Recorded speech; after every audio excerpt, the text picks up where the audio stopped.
Ladies and gentlemen, this is TVP World. You're watching another edition of World Talks where everything matters. I'm your host, Benjamin Lee. Please join me and my guests on this exclusive interview. The recent intergovernmental consultations between Germany and Poland mark a significant step forward in their bilateral relations, characterized by years of historical and political complexities. Joining us today on TVP World to shed light on the implications of these talks and the current state of Polish-German relation is Piotr Andrzejewski from the Institute of Western Affairs. Hello, sir, and welcome to TVP World. It's a pleasure to be here. So let's first take a look at the announcement made after the meeting, and then we'll dive deep into the bilateral relations. This is a little tape. Together, we stand side by side with the Ukrainians in their tireless fight against Russia's imperialistic war. Germany and Poland provide the greatest support to Ukraine politically, militarily, and also in terms of hosting refugees. We will continue to ensure that these tasks are taken on in solidarity within the EU. Ukraine needs our support so that it can defend itself and secure its energy supply before the onset of winter. We will therefore cooperate even more closely in supporting Ukraine and accompanying its journey towards the European Union. I was pleased to hear from the Chancellor today that Germany, along with other European countries, is ready to take responsibility for the security of the external border. Our project called Eastern Shield, as well as the project of the Baltic states, is an infrastructure project aimed at strengthening the security of the European border. I have no doubt that it is in the interest of the German state for this border to be guarded in a very effective way and for Europe to be safe in case of aggression from the eastern border. This requires very coordinated collaborative action, also in terms of countering illegal migration. Both our countries are victims of this Putin and Lukashenko organized wave of migration. I have no doubt that Poland and Germany will cooperate both on bilateral solutions as well as on the European Sky Shield initiative. We will talk about the details and work on them. So after the recent talks, how would you assess the current relation between Poland and Germany, especially after years of strained relations? Well, in fact, these were the first intergovernmental talks and meetings since 2018, and they were put on hold. And there was even, one could say, a period of rather cold relations in the last few years. But I'm not that enthusiastic about calling it a new opening or a new quality between Germany and Poland, because the problems and issues that arose between the two states have not been solved, and it will take years to solve them. In fact, two most important things that come out of this meeting, which in fact was pretty short actually, because the delegation arrived yesterday evening and left today at noon. To continue very important budget talks in Berlin, actually, in the sitting of the German parliament, the Bundestag. Nevertheless, there is what the German media especially highlight is that there is an openness for dialogue, and that certain issues can be resolved without unnecessary wording, unnecessary stress put on them, and without anti-German pressure. So this is a relief for the German side at least, but with that relief also come Polish expectations. During this material that you showed moments ago, it was focused on Ukraine, but in fact, in the bilateral issues that are most important now is both security and history. By security, it was mentioned the Eastern Shield program, which was actually blocked by Chancellor Scholz just several days ago on the European level. So we will see how this will develop and how the talks will continue. This project is, the support for this project from Germany, maybe it will be only solely supported from a national level and not on the EU level, or just by simple member states. But we will see if there will be a way to find a compromise that will satisfy both sides here.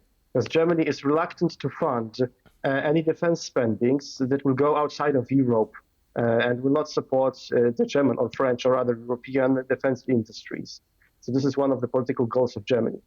The second most important issue that arose during these meetings is a question of history and German responsibility for the crimes committed in Poland during the Second World War. There are more than 40,000 victims of the Nazi regime still alive in Poland, and both sides in rather vague terms, which is disappointing for the Polish side, mentioned that something will be done in order to support them. German media yesterday wrote about several hundred millions of euros that will be devoted to this problem, but today we had nothing specific. So it will probably take some time for this program to develop. And we will see. Well, while Germany always says that it's responsible for the crimes of the Second World War, that it's an important issue in their foreign policy and in their approach towards Poland, and it has to be stated, there has been very little done in order to actually aid the victims of the Second World War, materially and financially. Right. So according to your assessment, a lot of lip service was made when it comes to this particular issue, but there's still no specific coming out of this issue. Do you see that these issues, these questions that you raised that are not solved, eventually will impact the Polish-German relation? Or do you think that, like you mentioned, now the dialogue is open, there's more space to actually discuss these topics in a more kind of balanced sort of way without maybe too much pushback against each other? Well, in Poland, there were two approaches towards reparations. Well, one was going for full reparations and trying, and it was it would be a very tough legal battle to actually receive official war reparations from Germany, because it would open a Pandora's box. Other states, especially Greece or countries of the former Yugoslavia, would also want to hop on this wagon. The other approach is called the pragmatic approach. So we will not speak about reparations, but we will speak about compensation that can be discussed politically. So if there were tensions between Poland and Germany and the relations were frozen, it was very difficult to implement this pragmatic approach, and this may be possible now.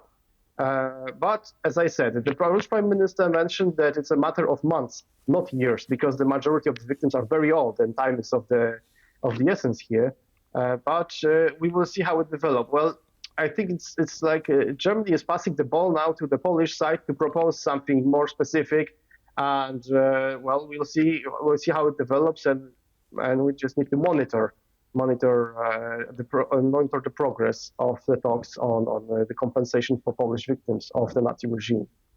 All right. You mentioned earlier that this is the first time these intergovernmental meeting took place between Poland and Germany in 6 years. Last time was back in 2018. And some speculators are saying that this probably has something to do with Germany trying to look for new friends, seeing that France might see a rise of a different government, seeing that the United States might see a shuffling when it comes to their government. Do you think there's any validity to that? Yes, there is. Actually, there is the renaissance of the format of the Weimar Triangle, with France, Germany, and Poland trying to cooperate their foreign policy and also internal policy, economical policy together to the dissatisfaction of states like Italy and Spain, for example. But yes, and all three leaders, Macron, Scholz, and Tusk, are aware that the coming of President Trump will put additional pressure, especially economical pressure, on Europe, and try to cooperate and prepare Europe for this scenario. So yeah, I could say that there is a validity in your statement. Right. So when we compare the relation of Poland and Germany to like how France and Germany was able to kind of mend their relation, on that scale, how can we assess Polish-German relation? Well, they are not as good as the media would like it to be. This is how I see it. And obviously, both in German and Polish media, yesterday and today, I could read about the new opening and so on. But as I said before, this is not a thing of reality. There are many unresolved issues between Poland and Germany right now. Historical one, but also current one. We have a migration crisis on the Polish border. We have migrants being transported from Germany. The Germans are doing pushbacks on the Polish to the Polish side, and this one problem that needs resolving, and now many more.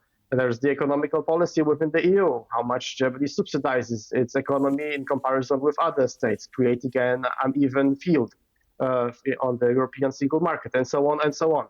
So we can clearly see that maybe finally there is an openness for dialogue, but this dialogue will not be easy. It will be very difficult, and this is why I'm very skeptical about calling this meeting a new opening.